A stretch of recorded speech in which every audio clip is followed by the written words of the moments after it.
ओम मुनित्रयं नमस्कृत्य सूक्तिः परिभाव्य च वैयाकरणसिद्धान्तकौमुदीयं विरच्यते। सर्वेभ्यः श्रोतृभ्यः नमः। अस्माभिः गतपाठे यद्यत् पठितं तद् एकवारं स्मरामः।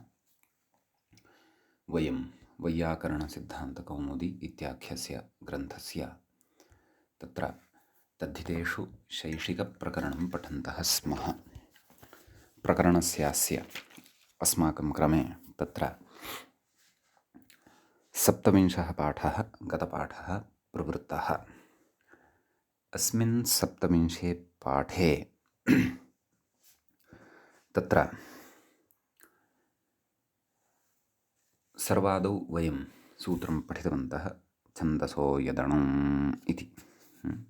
छन्दस् इति शब्दात् यत् प्रत्ययः अण इति प्रत्ययश्च भवति इति तस्य व्याख्यान तत्र भवः इति अर्थयोः। छन्दस्यः छान्दसः इति रूपद्वयं तत्र भवति। ततः परं सूत्रं पठितं द्वयज्जुर्ब्राह्मणर्कप्रथमाध्वरपुरश्चरणनामाख्याता ठक् इति। एतेभ्यः शब्देभ्यः नाम द्व्यचः ये शब्दाः वर्तन्ते, ऋतन्ताः ये शब्दाः वर्तन्ते, ब्राह्मणशब्दः, ऋचशब्दः, प्रथमशब्दः, अध्वरशब्दः, पुरश्चरणशब्दः, नामशब्दः, आख्यातशब्दः इति एतेभ्यः तस्य व्याख्यानः तत्र भव इत्यस्मिन् अर्थे ठक् इति प्रत्ययः भवति। ततः क्रमशः ऐष्टिकः, शैषिकः, पाशुकः, चातुर्होतृकः, ब्राह्मणिकः, आर्चिकः, प्राथमिकः, आध्वरिकः, पौरश्चरणिकः, नामिकः, आख्यातिकः इत्यादीनि उदाहरणानि अस्माभिः साधितानि। ततश्च ऋगयनादिभ्यः इति सूत्रं पठितम्। ऋगयनादिगणे पठितेभ्यः शब्देभ्यः ठयादेः अपवादः अण इति भवति इति तस्य अर्थः दृष्टः। आर्यगणः, आर्गयनः, औपनिषदः, वैयाकरणः इत्यादीनि रूपाणि साधितानि। ततः विशिष्टः कश्चन अर्थः तत्र आरब्धः अग्रे अस्माभिः। तत आगतः शैषिकः अर्थः, प्राग्दीव्यतीयेषु च विद्यमानः अर्थः। सृघ्नादागतः स्रौघ्नः इति रूपं साधितं। ततश्च ठगायस्थानेभ्यः इति सूत्रं पठितं। नाम आयस्थानवाचकाः ये शब्दाः भवन्ति तेभ्यः ठक् इति प्रत्ययः भवति। शुल्कशालायाः आगतः शौल्कशालिकः इति रूपम् अस्माभिः साधितं। ततश्च शुण्डिकादिभ्योण् इति तत्र रूपं सूत्रम् अस्माभिः आरब्धं। शुण्डिकादिगणे पठितेभ्यः शब्देभ्यः अण इति प्रत्ययः भवति। तत्र आयस्थानेभ्यः इति अर्थः अपि अन्तर्भवति। एवं खलु? तर्हि तत्र उक्तं यत् आयस्थानठकश्छादीनाम् आयस्थानठकः अपि च छादीनाम् अयम् अपवादः भवति, एषः अण। अतः शुण्डिकादागतः शौण्डिकः, कार्कणः, तैर्थः, औदपानः इति इमानि रूपाणि क्रमशः अस्माभिः साधितानि। ततः च तत्र गतपाठस्य अन्ते व्याख्यायाः पङ्क्तिः एवम् आसीत्। अत्र उत्सादित्वाद् अयि प्राप्तो न भवति पुनर्ग्रहणात्, अन्यथा यथा प्राप्तविधाने आयस्थानठकं बाधित्वा अयेव स्यात् इति तत्र व्याख्यायाम् अपि अस्माभिः पठितम्। इदानीम् अग्रिमं सूत्रमादाय अस्माभिः तत्र विमर्शः अस्ति कर्तव्यः। सूत्रम् अस्ति विद्यायोनिसम्बन्धेभ्यो विङ् इति। तत्र विद्यायोनिसम्बन्धेभ्यः इति एकं पदं पञ्चमी विभक्तेः बहुवचनान्तं पदं भवति। वि इति प्रथमान्तं पदं भवति। एवं खलु? तत्र विद्या च योनिश्च विद्या योनि। ततः विद्या योन्या संबन्धाः, विद्या योनि संबन्धाः अथवा विद्या योनिभ्यां संबन्धाः, विद्या योनि संबन्धाः अथवा विद्या योनिभ्यां कृताः संबन्धाः विद्या योनि संबन्धाः भवितुम् अर्हन्ति। विद्या योनि कृताः संबन्धाः इति विग्रहः यदि क्रियते तर्हि तत्र उत्तरपदलोपः ज्ञेयः। तेभ्यः विद्या योनि संबन्धेभ्यः इति पञ्चम्यन्तम्। उञ् इति प्रथमान्तमिति उक्तमेव। प्रकृते यः अर्थः विचार्यमाणः अस्ति ततः आगतः तस्य अनुवर्तनं भवति। प्रत्ययः परश्च ज्ञाप्रातिपदिकात् तद्धिताः समर्थानां प्रथमाद्वा शेषे एते च अत्र लभ्यन्ते अधिकाराः सूत्राणि च सूत्राणि वा। ततः किं कथयति व्याख्याता इति द्रष्टव्यम्। कथयति तत आगतः इत्येव, नाम अस्मिन्नेव अर्थे। किं भवति नाम विद्याकृतसम्बन्धवाचकाः सन्ति ये शब्दाः, अथवा योनिकृतसम्बन्धवाचकाः सन्ति ये शब्दाः, तेभ्यः शब्देभ्यः तत्र कीदृशेभ्यः पञ्चम्यन्तेभ्यः, यतः ततः आगतः इति खलु अनुवर्तते, पञ्चम्यन्तेभ्यः ततः आगतः इत्यस्मिन् अर्थे उञ् इति प्रत्ययः भवति। सम्यक्। ततः उभयोः एकमेकम् उदाहरति, नाम विद्याकृतसम्बन्धवाचकात् शब्दात् ऊयं, योनिसम्बन्धवाचकात् च ऊयम् उदाहरति। विद्याकृतसम्बन्धवाचकात् उदाहरति औपाध्यायकः इति। तर्हि कथं तत्र विग्रहः? उपाध्यायादागतः, उपाध्यायेन प्रदत्तः कश्चन परामर्शः वा अथवा किमपि ज्ञानं वा, अथवा तस्मादागतः यः कोऽपि उत्तमः विचारः वा अथवा यत्किमपि। अतः उपाध्यायादागतः इति विग्रहे उपाध्याय इति पञ्चम्यन्तात् तत्र ङसि प्रत्ययः, उपाध्याय ङसि। ततः विद्यायोनिसम्बन्धेभ्यो उञ् इत्यनेन सूत्रेण उञ् इति प्रत्ययः, ङसि इत्यस्य सुबोधातुप्रातिपदिकयोः इत्यनेन लुक्। उपाध्याय उञ्, ऊस्थाने अकादेशः, उपाध्याय अका, एवं खलु। आदिवृद्धिः औपाध्याय अका, यस्येति चैतन्येन अकारलोपः, औपाध्याय अक औपाध्यायक सुप्रत्ययः, सस्येरुत्तविसर्गे सति औपाध्यायकः इति रूपं तत्र भवति सिद्धम्। एवं खलु। ततः पैतामहकः इति अपरं रूपं भवति। योनिसम्बन्धवाचकात् इदम् उदाह्रियते। पितामहादागतः इति योनिगतसम्बन्धः वर्तते अनेन सह। अतः पितामहादागतः, तत्र पितामहः इति शब्दात् तत्र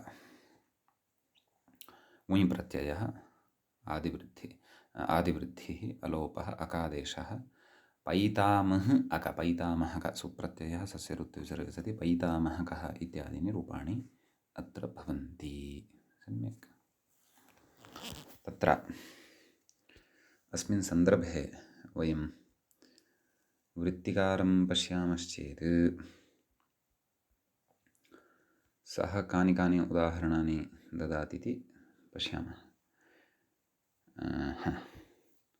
आचार्यादागतम् आचार्यकं, शिष्यादागतं शैष्यकम्, एवं खलु। मातामहादागतं मातामहकं मातुलादागतं मातुलकम् इति वृत्तौ उदाहरणानि दृश्यन्ते। अर्थात् काशिकाग्रन्थे उदाहरणानि दृश्यन्ते। समीचीनम्। ततः एवम् एतत् सूत्रगतः तु सम्पन्नः विशेषः। अग्रे इदानीं प्रवेष्टव्यं वर्तते सूत्रान्तरम्। तच्च वर्तते एवं कथं ऋतष्ठञ् इति। तत्र ऋतः इति एकं पदं भवति पञ्चम्यन्तं। ऋत् इति शब्दस्य ठञ् इति पञ्चम्यन्तं भवति। क्षन्तव्यं प्रथमान्तं भवति। प्रथमाविभक्तेः एकवचनान्तं भवति।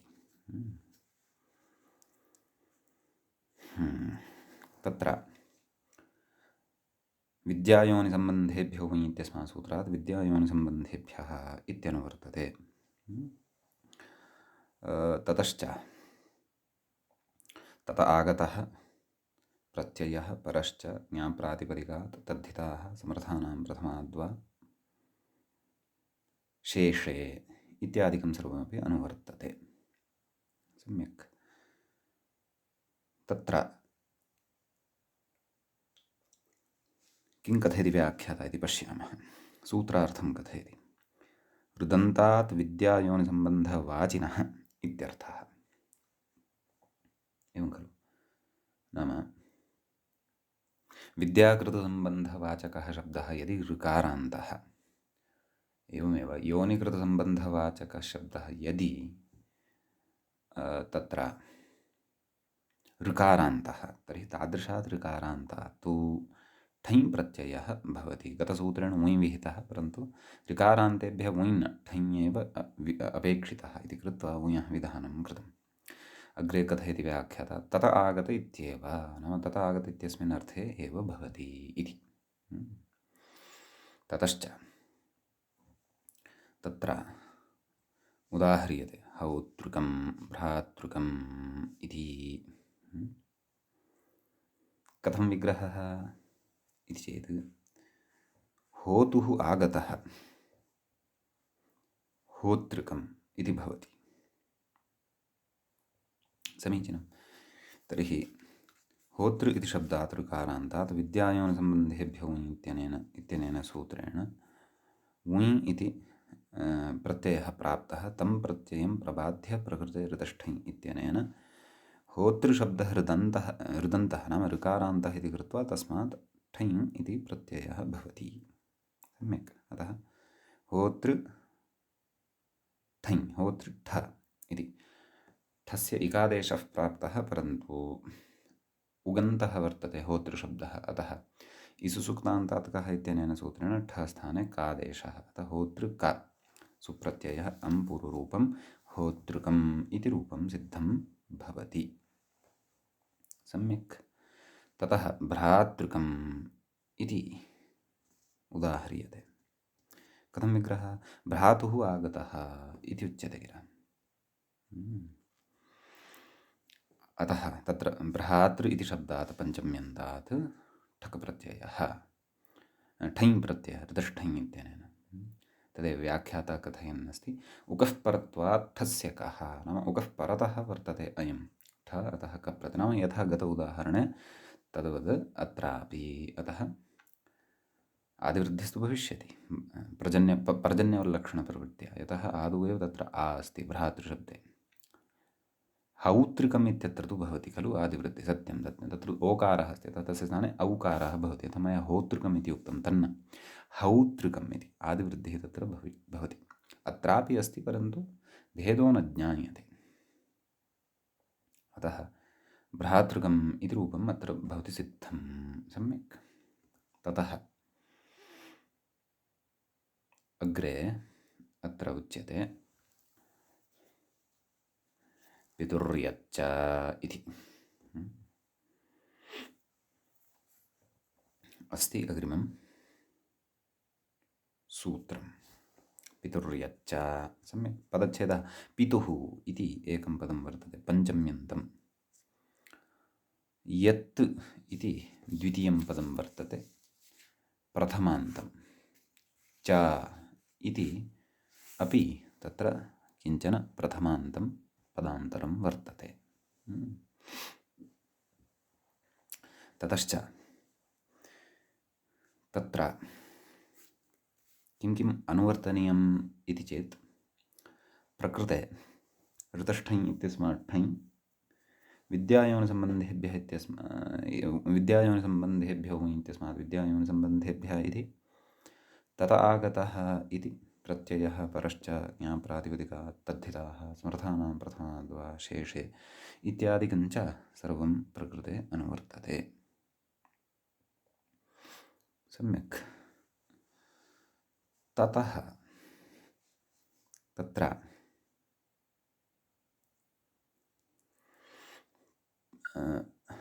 सूत्रार्थः कर्तव्यः। कः सूत्रार्थः इति चेत् विद्यासम्बन्धवाचकात् योनिसम्बन्धवाचकात् च पितृ इति शब्दात् पितृशब्दः विद्यासम्बन्धवाचको भवितुम् अर्हति, योनिसम्बन्धवाचकोऽपि भवितुम् अर्हति। तथा आगतः इत्यस्मिन् अर्थे ठञ् अपि भवति, यद् अपि भवति, न ठञ्यतौ नाम एतौ द्वौ प्रत्ययौ अत्र भवतः इत्यर्थः। तदेव कथयति मूले चाठञ् नाम पितुर्यच्च इत्यस्मिन् सूत्रे चकारग्रहणं कृतं खलु, तच्चकारग्रहणसामर्थ्यात् प्रकृते ठञ् अपि भवति इत्यर्थः। एवं खलु।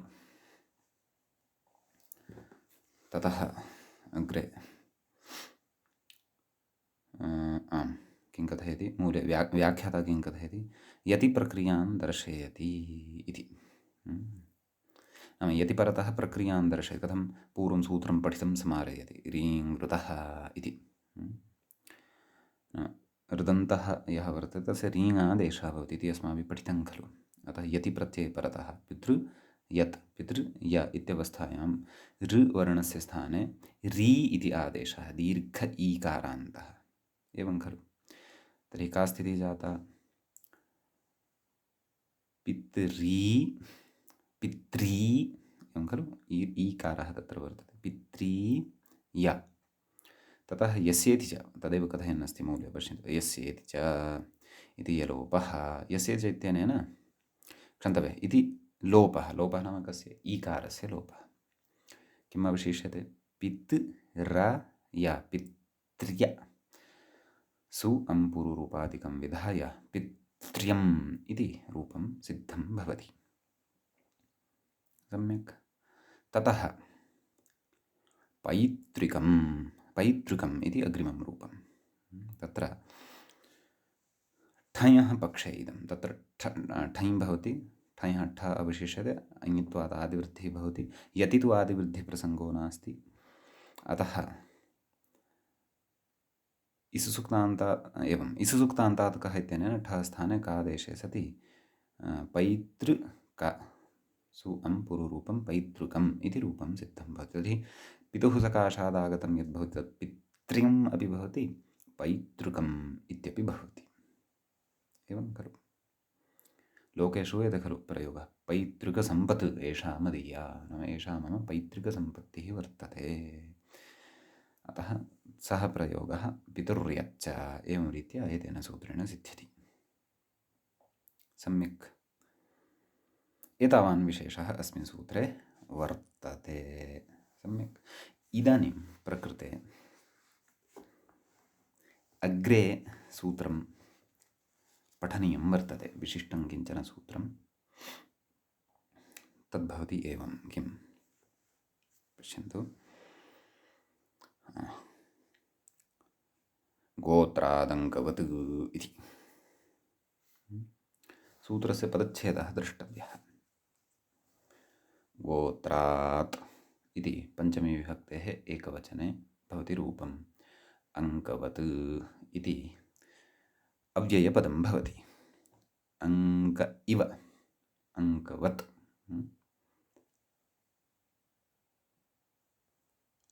तत्र प्रकृतसूत्रं प्रति तत आगतः इत्यनुवर्तते।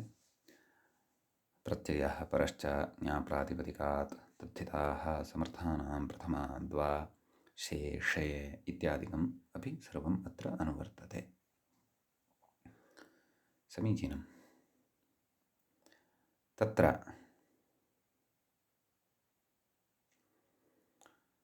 सूत्रस्य अर्थः कर्तव्यः। मूले सूत्रार्थः नोक्तः, व्याख्यात्रा उच्यमानः वर्तते। पश्यन्तु, अङ्के ये प्रत्ययाः, एवं खलु, ते नाम के नाम, पश्यन्तु पुनः पश्यन्तु, अङ्के ये प्रत्ययाः ते तत आगतः इत्यर्थे अपि भवन्ति इत्यर्थः। इदानीम् अङ्के के प्रत्ययाः सन्ति इति खलु जिज्ञासा जायते, अथवा कोऽयम् अङ्कः यस्मिन् एते प्रत्ययाः विहिताः वर्तन्ते, अङ्कशब्देन प्रकृते किं ग्राह्यम् इति चेत् तद् अग्रे इदानीम् अस्माभिः विशेषेण ज्ञातव्यं वर्तते।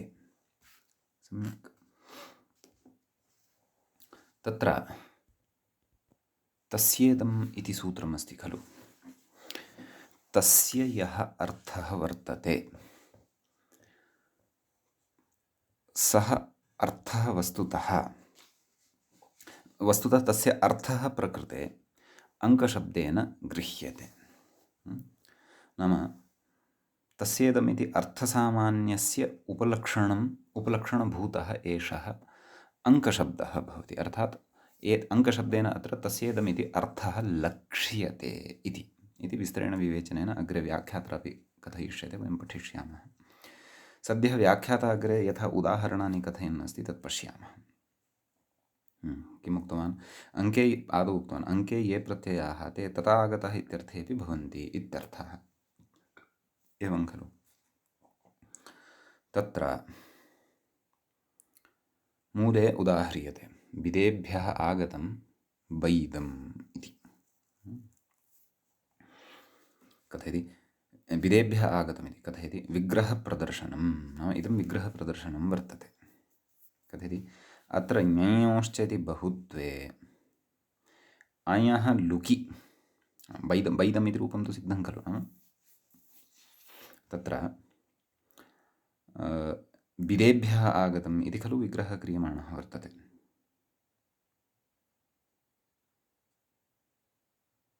एवं खलु। अतः तत्र कथयति नाम अत्र ञयोश्च इति बहुत्वे अयः लुकि, नाम बहुवचने प्रकृते अयः लुक् भवति खलु।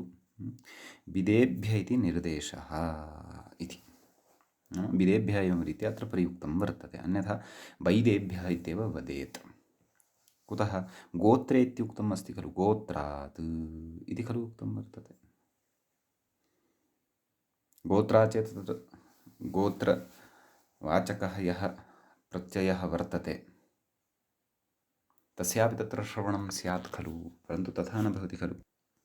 यतोहि अयं यः प्रत्ययः विधीयमानः वर्तते, कः प्रत्ययः?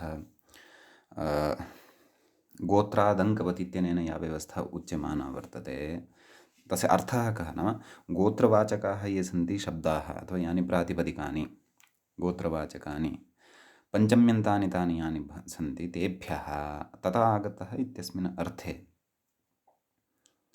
अङ्कवत् प्रत्ययाः भवन्ति इत्युच्यते। अङ्कवत् नाम तस्येदम् इति अर्थे यथा प्रत्ययाः विहिताः तद्वद् अत्र प्रत्ययाः भवन्ति इत्युच्यते। तादृशः अपि अर्थः कुतः लभ्यते तदग्रे ज्ञास्यते। सम्यक्।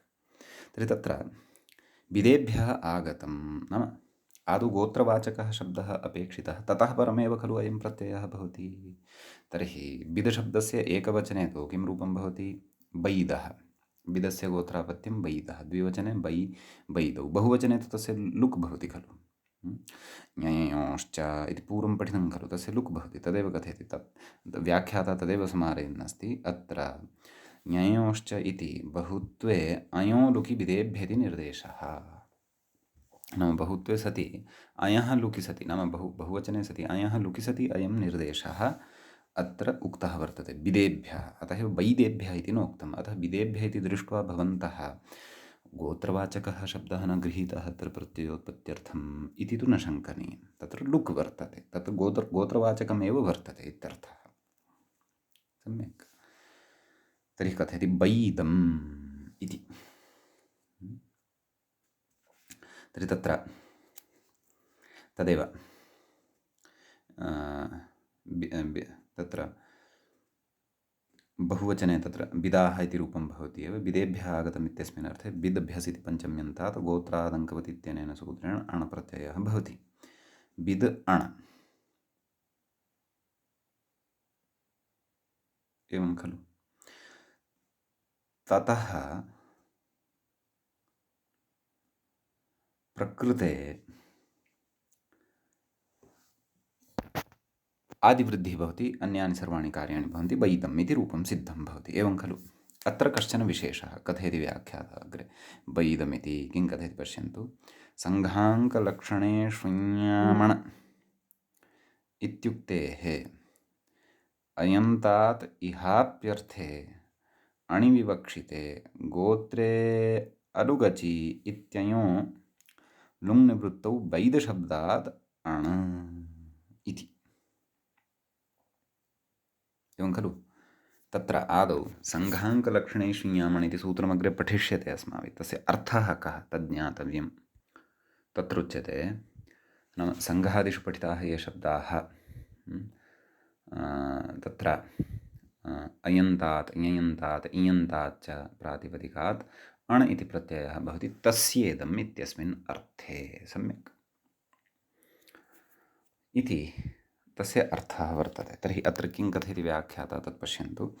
सङ्घाङ्कलक्षणे शृञ्यामण इत्युक्तेः अयन्तात् इहाप्यर्थे नाम तेन तत्र अयन्तात् अणप्रत्ययः उच्यते तस्येदम् इत्यस्मिन् अर्थे। तर्हि सः तदेव अङ्कवत् इत्युच्यते खलु। अङ्कवत् नाम अङ्कशब्देन अत्र तस्येदमित्यर्थः ग्राह्यः इति पूर्वमुक्तमेव।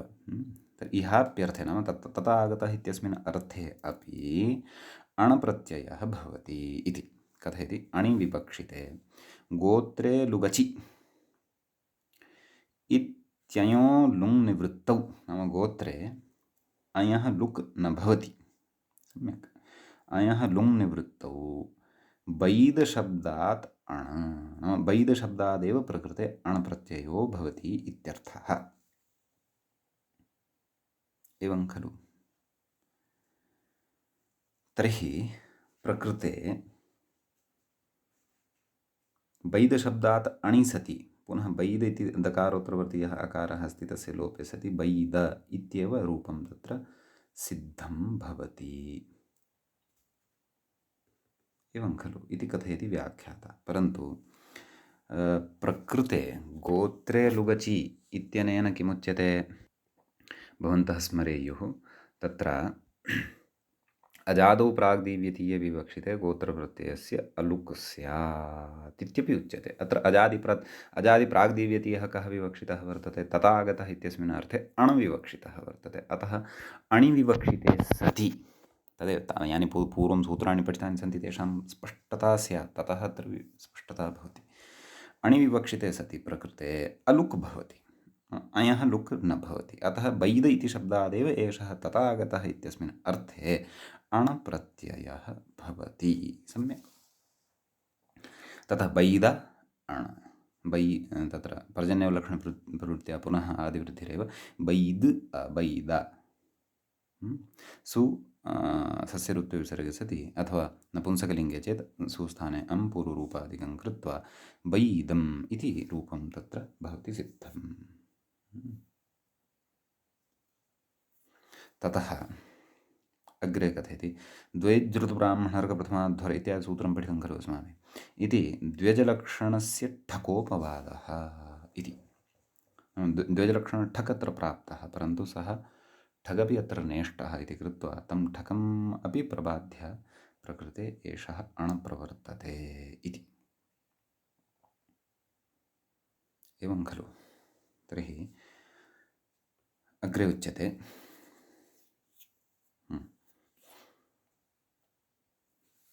गार्गमिति नाम उदाहरणान्तरं प्रस्तूयते। किं पश्यन्तु। गार्गम् इति अस्ति खलु। गर्गस्य गोत्रापत्यं इत्यस्मिन् अर्थे गर्ग्यापत्यम् इत्यनेन आदौ गार्ग्यति शब्दः भवति खलु। गार्ग्यति, तत्र गार्ग्यति ययन्तः खलु, तदर्थं कथयति ययन्तादण्। ययन्तात् प्रकृते अण् भवति। सम्यक्। तत्र गर्ग गार्ग्य अण् आदिवृद्धिः, गार्ग्य अलोपः, ततः यलोपः अपि, गार्ग गार्गा इति रूपं तत्र सिद्धं भवति। तर्हि तदेव गार्गम् इत्युक्ते नाम तदेव प्रकृते गर्गेभ्यः आगतं गार्गम् इति अस्माभिः विग्रहः कर्तव्यः भवति। अण् प्रत्ययस्तु गोत्रादङ्कवत् इत्यनेन सूत्रेण प्रकृते भवति। तत्र सङ्घाङ्कलक्षणे ष्ञामण् अत्रापि तद् ययन्तम् अस्ति, तेन यः अण् प्रत्ययः तत्र विहितः तस्येदम् इत्यस्मिन् अर्थे तद्वद् प्रकृते अपि भवति इत्यर्थः। सम्यक्। एवमेव तत्र दाक्षम् इति उदाह्रियते। तत्र उच्यते इयन्तादण्। नाम यथा तत्र इयन्ताद् अण् विहितः वर्तते,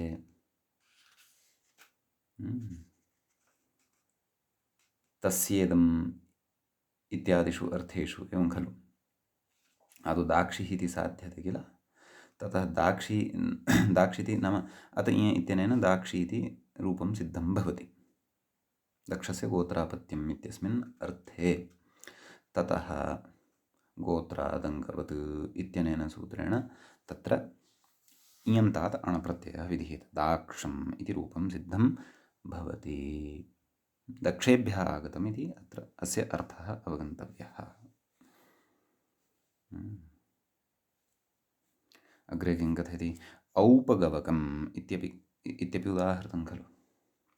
तर्हि उपगोः अपत्यम् आदौ गोत्रप्रत्ययान्तः साधनीयः खलु शब्दः, यथा पूर्वं वयं साधयन्तः स्मः सर्वत्रापि। उपगोः अपत्यम् औपगवम् इति खलु साधयामः, अथवा औपगवः। औपगवेभ्यः आगतम् इत्यस्मिन् अर्थे औपगव इत्यस्मात् शब्दात् गोत्रादङ्कवत् इत्यनेन सूत्रेण तत्र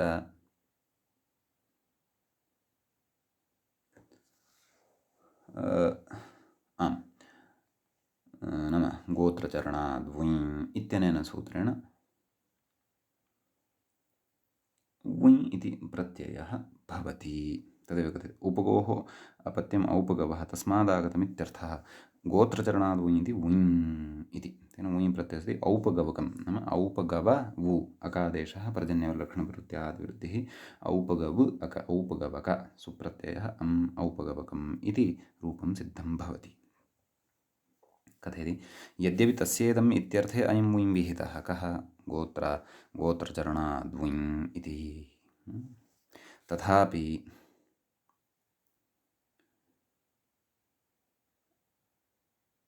किं कथयति, तथापि तथापि ऐ ञन्तात् अङ्के अपि सः दृष्टः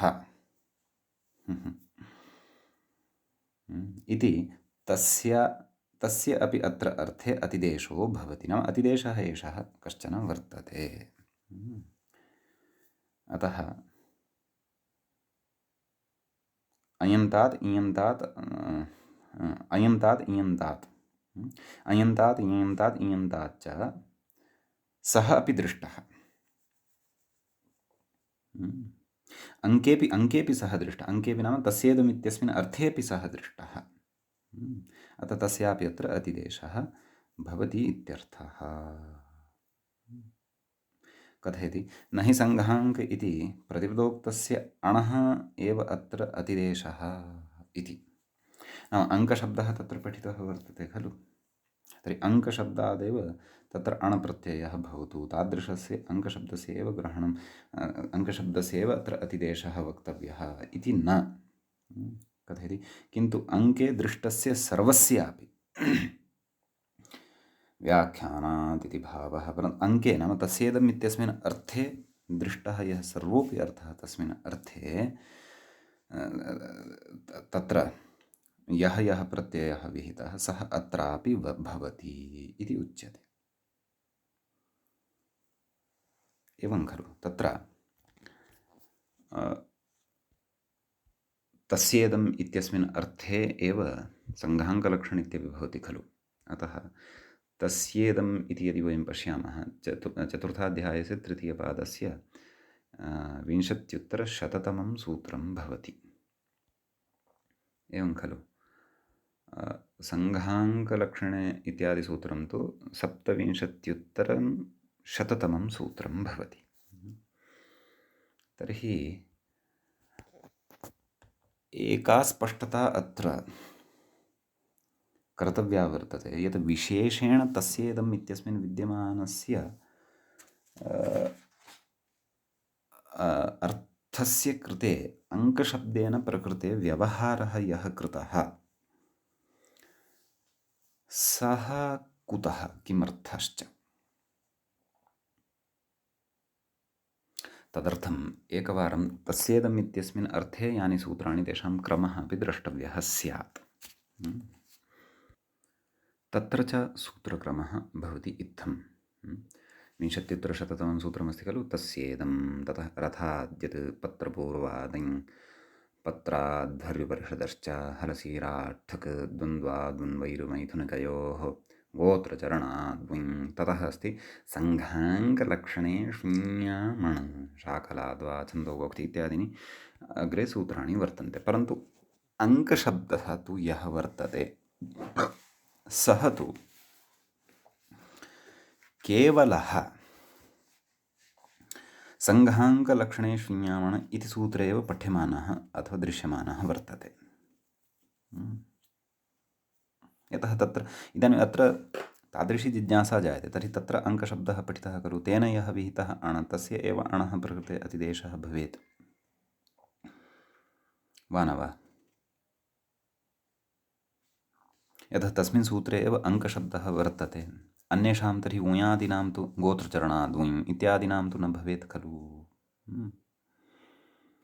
तर्हि तत्र उच्यते अङ्कशब्दः प्रकृते नाम इदमेव समाधानं वर्तते यद्यपि मूले इदं समाधानं नोक्तं वर्तते नाम अङ्कशब्दः प्रकृते तस्येदम् इत्यस्य अर्थस्य उपलक्षणभूतः वर्तते अङ्कशब्दः।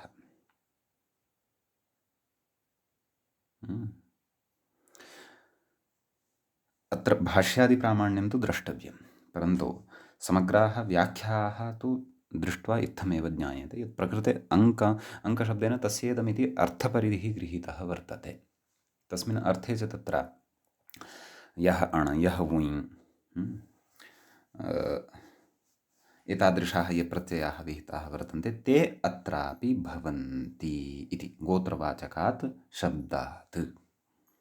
अतः अङ्कवत् नाम तस्येदम् इत्यस्मिन् अर्थे वुञ् अणादयः ये उक्ताः वर्तन्ते ते इहापि तत आगतः इत्यस्मिन् अर्थे अपि भवन्ति। एतादृशः अर्थः अस्माभिः पूर्वमपि एतादृशी व्यवस्था अस्माभिः पूर्वमपि दृष्टा वर्तते सास्य देवता इत्यादिषु अर्थेषु प्रायः।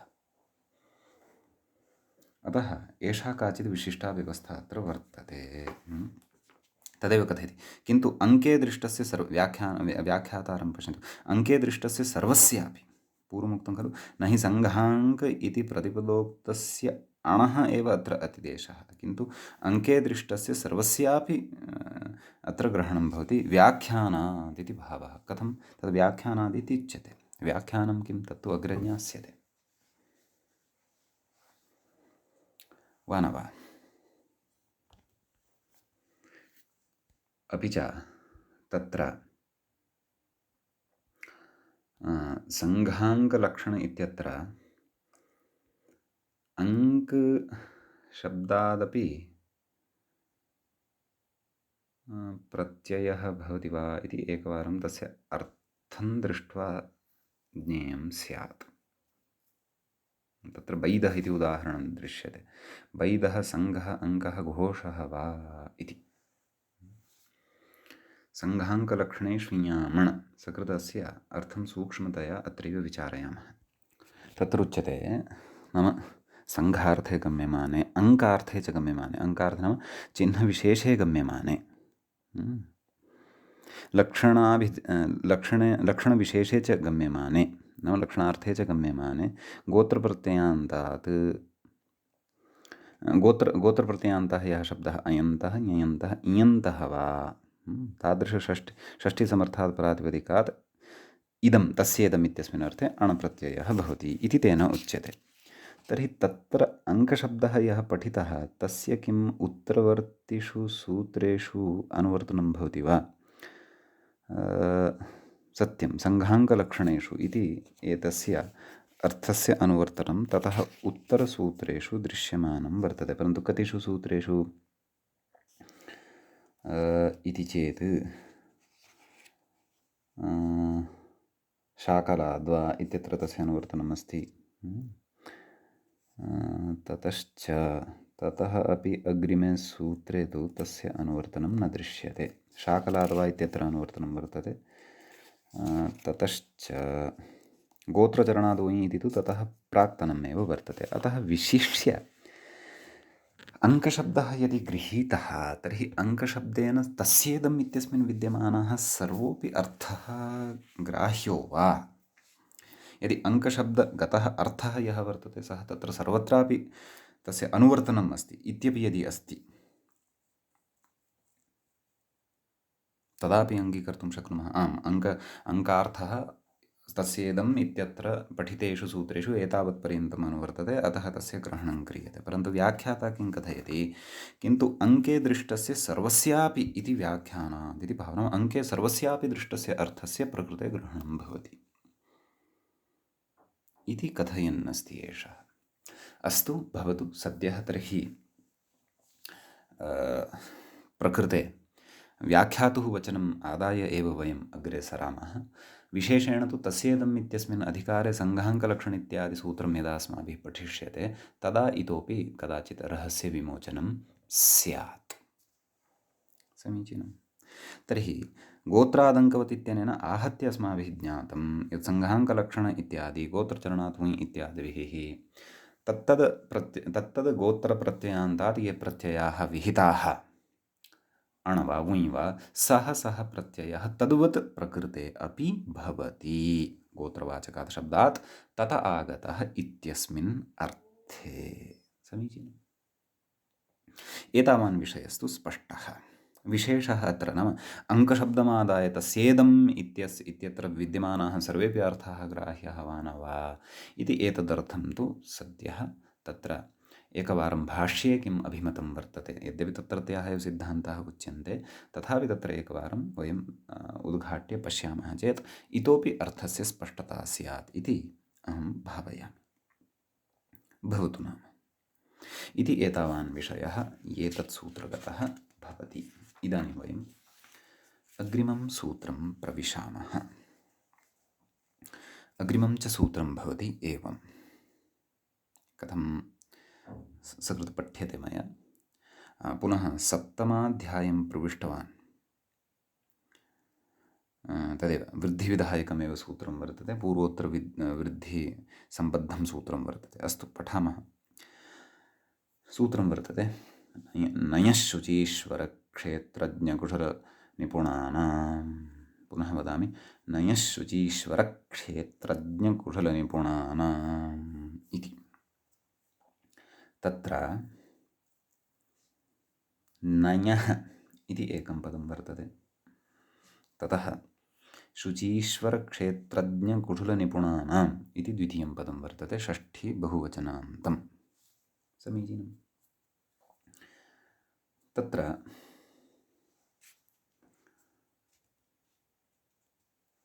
विग्रहः ज्ञेयः द्वितीयस्य पदस्य। शुचिश्च ईश्वरश्च क्षेत्रज्ञश्च कुशलश्च निपुणश्च शुचीश्वरक्षेत्रज्ञकुशलनिपुणाः तेषां शुचीश्वरक्षेत्रज्ञकुशलनिपुणानाम् इति षष्ठ्यन्तम् इत्युक्तमेव, षष्ठी बहुवचनान्तं, नयः इति पञ्चम्यन्तम् अस्ति। सम्यक्। प्रकृते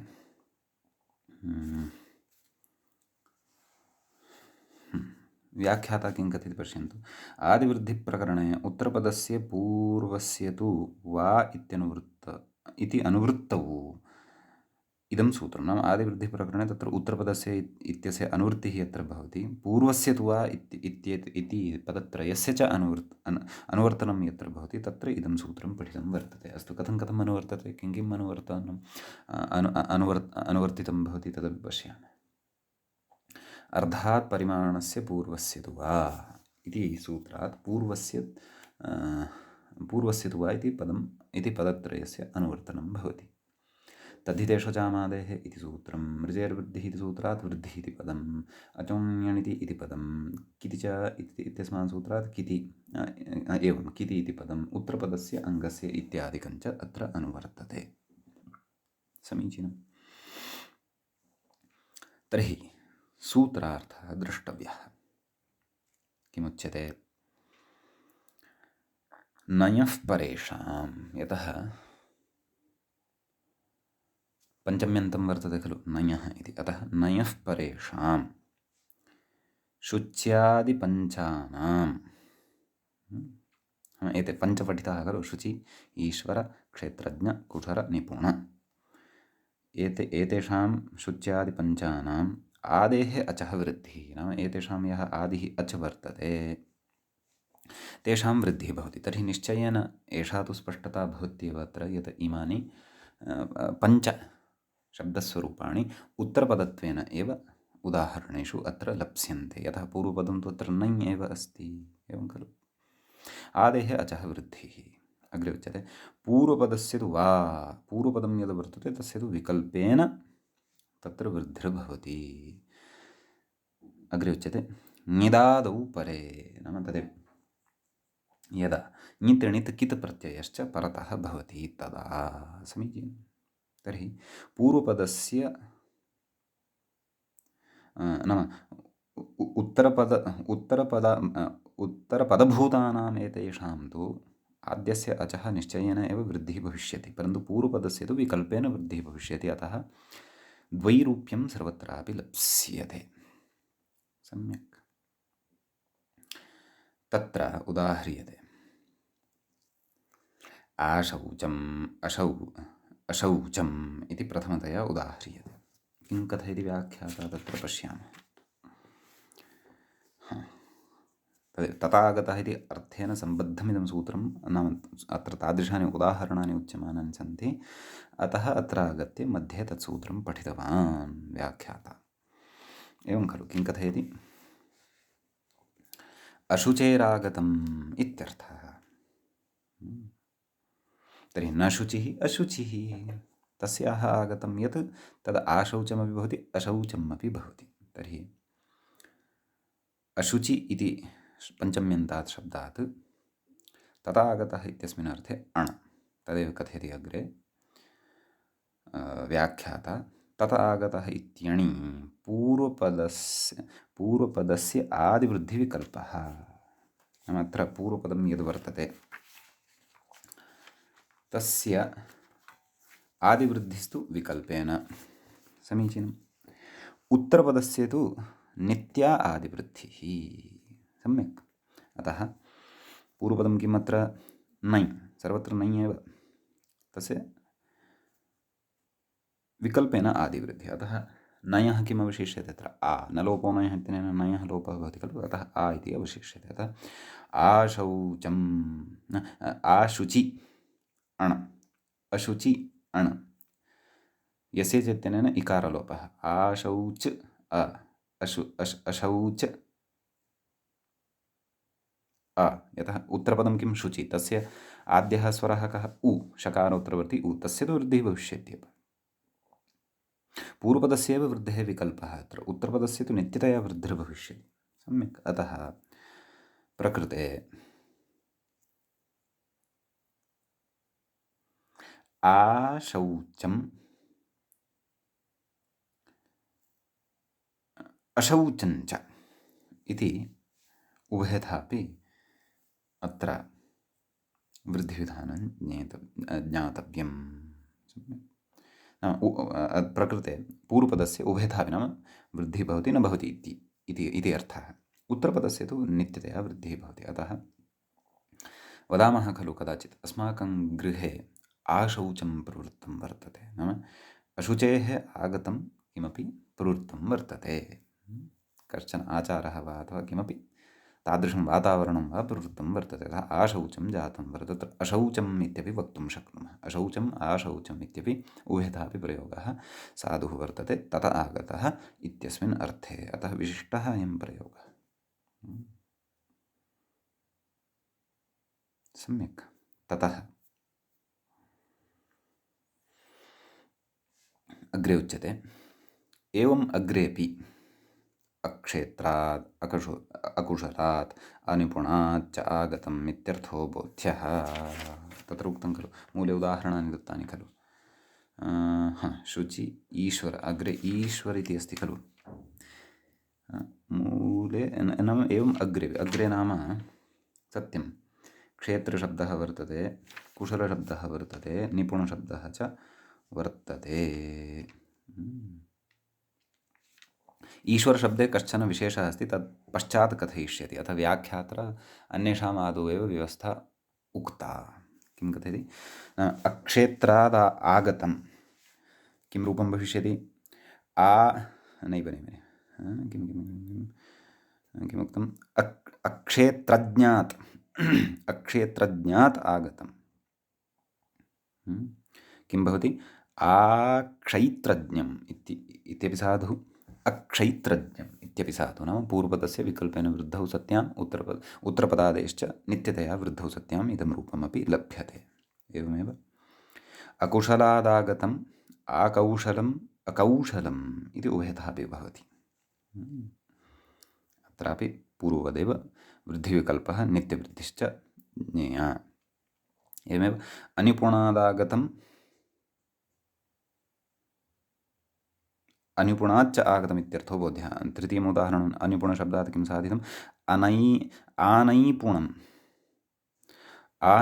अनैपुणम् इति उभयतः अपि रूपाणि तत्र भवन्ति। अतः विशिष्टाः प्रयोगाः एतेपि सन्ति अत्र। अग्रे कथयति आनैश्वर्यम् इत्यत्र तु ब्राह्मणादित्वात् भावे षिं गुणवचनब्राह्मणादिभ्यः कर्मणि षिं च इति अग्रे वक्ष्यते, सूत्रमागमिष्यति। अतः तत्र भावे षिं प्रत्ययः वर्तते। एवं खलु? नाम ईश्वरादागतं न ईश्वरस्य भावः ऐश्वर्यम्। एवं खलु तत्र विग्रहः कर्तव्यः। एवं किल? अथवा अनीश्वरस्य भावः अनैश्वर्यम् इति अपि विग्रहः कर्तुं शक्यते। एवं खलु? ईश्वरस्य भावः इत्यस्मिन् अर्थे अनीश्वर इति शब्दात् गुणवचनब्राह्मणादिभ्यः कर्मणि च इत्यनेन सूत्रेण षिं प्रत्ययः। एवं खलु? का स्थितिः जाता? अनीश्वर ष्ञि। एवं खलु? तत्र श्ञञ् अस्ति ङित्, अतः ङिति परतः आदिवृद्धिः प्राप्ता, परन्तु प्रकृतसूत्रेण केन? नयश्शुचीश्वरक्षेत्रज्ञकुशलनिपुणानाम् एतेन सूत्रेण पूर्वपदस्य आद्यस्य अचः विकल्पेन वृद्धिः, उत्तरपदस्य तु नित्यतया वृद्धिः भवति। सम्यक्? अतः